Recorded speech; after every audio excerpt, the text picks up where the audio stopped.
சிதறும் காயை கேட்பது யாரு? சிந்தனை வளமே தருவது யாரு?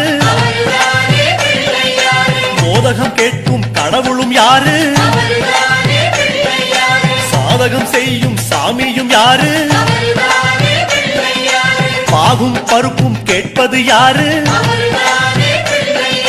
மூன்று தமிழும் தருவது யாரு?